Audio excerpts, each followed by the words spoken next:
بہت اہم معاملہ ہے اور اس پر ہم بات کریں گے. ہمارے ساتھ موجود ہیں عدیل وڑائچ, ہمارے بیورو چیف اسلام آباد. بہت بہت شکریہ عدیل وڑائچ صاحب. حکومت نے جس عجلت کے ساتھ قومی اسمبلی سے اور سینٹ سے اس بل کو منظور کرایا, لگتا ہے کہ حکومت ہر صورت بلدیاتی انتخابات ملتوی کروانا چاہتی ہے. کیا حکومت کو شکست کا خوف ہے؟ جی, بظاہر ایسا ہی لگتا ہے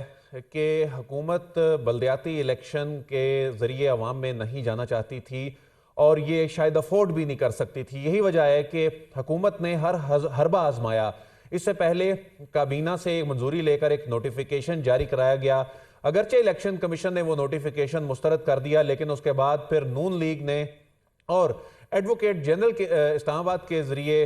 بھی اسلام آباد ہائی کورٹ سے رجوع کر کے یہ کوشش کی گئی کہ بلدیاتی انتخابات جو ہیں یہ ملتوی ہو جائیں. اسلام آباد ہائی کورٹ نے گیند دوبارہ الیکشن کمیشن کی کورٹ میں پھینک دی, لیکن جن بنیادوں پر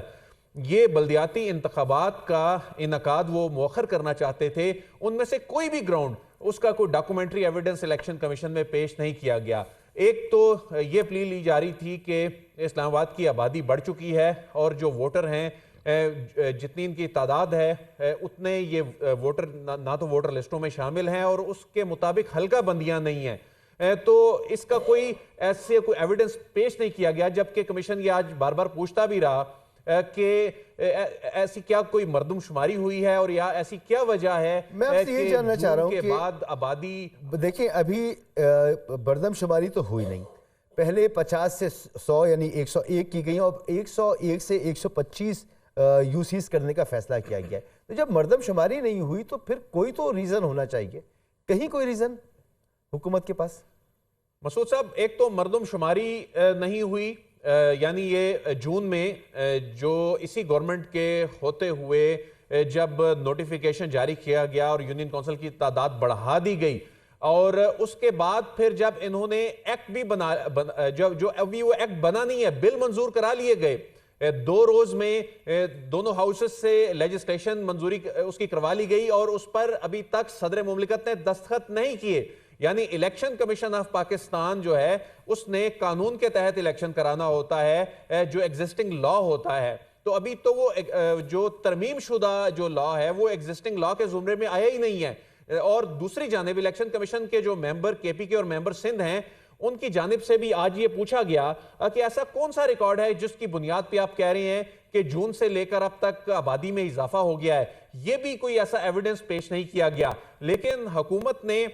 اس میں ہر ممکن کوشش کی کہ یہ بلدیاتی انتخابات جو ہیں یہ ملتوی ہو جائیں. بڑی دلچسپ بات آپ مجھے بتا رہے ہیں, بڑی امپورٹنٹ ہے کہ وڑائچ صاحب, ایک طرف تو یہ قانون, نیا قانون جو ہے یہ ابھی تک مجوزہ ہی ہے کیونکہ صدر مملکت نے اس پہ دستخط نہیں کیے, یہ مکمل نہیں ہے. پھر آپ جیسا فرما رہے ہیں کہ آج کی سماعت میں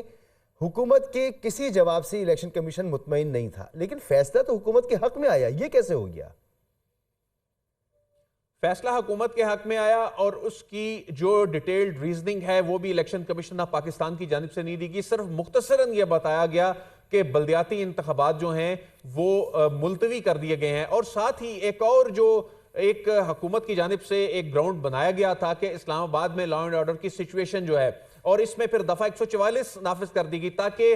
تمام ایکٹیویٹی تمام جو انتخابی مہم ہے وہ رک جائے, جو کہ رک چکی, اس کے بعد وہ قانون کے تحت جاری نہیں رہ سکتی تھی. تو حکومت نے اپنے تئیں جو بھی گراؤنڈز بنائے تھے, ایون نہ تو عدالت کو, اسلام آباد ہائی کورٹ کو اس وقت مطمئن کیا جا سکا, اور یہی وجہ ہے کہ اسلام آباد ہائی کورٹ نے اس میں فیصلہ دیتے ہوئے واپس یہ الیکشن کمیشن کو بھجوا دیا کہ الیکشن کمیشن دوبارہ سنے. اور آج جب الیکشن کمیشن میں اس کیس کی سماعت تھی تو آج الیکشن کمیشن میں 2 ان کے ایسے گراؤنڈز جو تھے وہ سٹرانگ گراؤنڈ سمجھے جا سکتے تھے, جو آبادی میں اضافے کے حوالے سے یہ کہہ رہے ہیں جی کہ آبادی میں اضافہ ہو گیا اور اس میں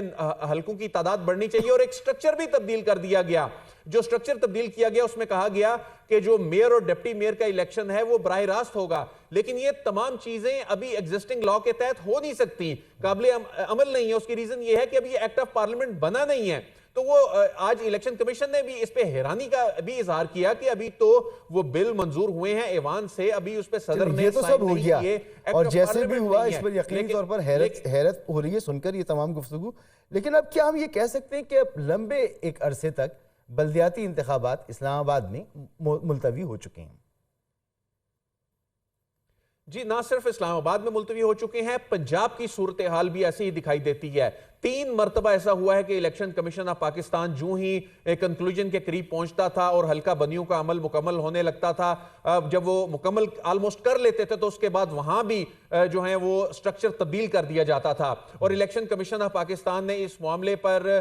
سپریم کورٹ آف پاکستان کو لکھنے کا فیصلہ بھی کیا، ریفرنس بھجوانے کا فیصلہ بھی کیا۔ تو الیکشن کمیشن کے جو اعلیٰ حکام سے ہماری یہ بات ہوئی تو ان کی جانب سے یہ بتایا گیا کہ اس میں الیکشن کمیشن آف پاکستان کیا کر سکتا ہے، جب آئین میں یہ لکھا ہے کہ بلدیاتی انتخابات جو ہیں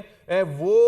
لوکل گورنمنٹ سے متعلق جو ایکٹ ہوگا اس کے تحت ہونے ہیں، تو ہمارے تو ہاتھ باندھ دیے گئے۔ لیکن صوبے کے حوالے سے یہ بات سمجھ آتی ہے، لیکن ابھی جو وفاق میں کیا گیا، وفاق کے حوالے سے ابھی تو وہ ایکٹ آف پارلیمنٹ بنا ہی نہیں ہے، لیکن چونکہ الیکشن کمیشن آف پاکستان کے سامنے جو چیزیں رکھی گئیں اس میں یہی کہا گیا کہ اس سے جو ووٹرز ہیں ان کی تعداد زیادہ ہے، اس سے متاثرہ فریق جو تحریک نہیں انصاف ہے اسے دوبارہ جانا چاہیے عدالتوں میں اور اس پر انہیں اپنی داد رسی کروانی چاہیے۔ لیکن یہ فرمائیں کہ الیکشن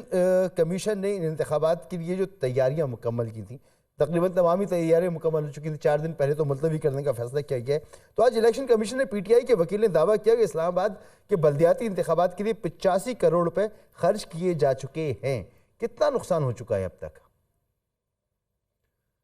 جی تقریباً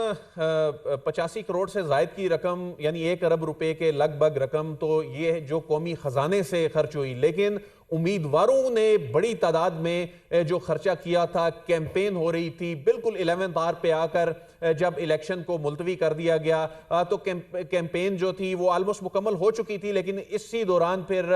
دفعہ 144 بھی نافذ کر دی گئی۔ تو اس معاملے کو نہ صرف قانونی محاذ پہ بلکہ انتظامی سائیڈ سے بھی حکومت نے اس کو روکنے کی کوشش کی، اور اس میں ظاہر ہے حکومت نے جب اسلام آباد ہائی کورٹ میں گئی وہاں سے ریلیف اس طرح سے نہیں ملا جس طرح سے ملنا چاہیے تھا، جو توقع کر رہی تھی حکومت کے وہاں سے کالعدم ہو جائے گا، لیکن وہاں سے ریمانڈ بیک ہو گیا الیکشن کمیشن آف پاکستان کو۔ تو وہاں آ کر بھی جو الیکشن کمیشن آف پاکستان کے سامنے آج جب اشتر و صاف پیش ہوئے اور ان سے جو کوسچننگ کی گئی، اور وہ جو کوسچن سے بڑے ویلڈ کوسچن تھے، اور اس میں وہاں بھی ایسی ریزرویشن سامنے آئی کہ جو اتنی رقم خرچ ہو چکی ہے اور بڑی تعداد میں جو امیدوار ہیں ان کی جانب سے بھی یہ جو کیمپین بھی کی گئی ہے ان کی رقم بھی خرچ ہوئی ہے، اور تمام انتظامات، ووٹر لسٹیں، تمام ڈیوٹیاں لگ چکی تھیں، اور اس حوالے سے انتظامیہ کو کہا جا چکا تھا۔ تو یہ جو امیدوار ہیں، بہت سے جو امیدوار تھے مختلف سیاسی جماعتوں کے، ان سے جو بات ہوئی تو وہ بھی بڑے مایوس ہیں اس حوالے سے۔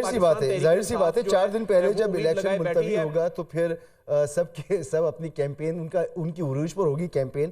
قومی خزانے سے بھی خرچہ ہوا، یہاں سے بھی خرچہ ہوا، مگر حکومت کو کسی پر رحم نہیں رہی اپنے موقف پر۔ بہت بہت شکریہ آپ کا عادل وڑائی صاحب۔ ظاہر سی بات ہے 4 دن پہلے یہ الیکشن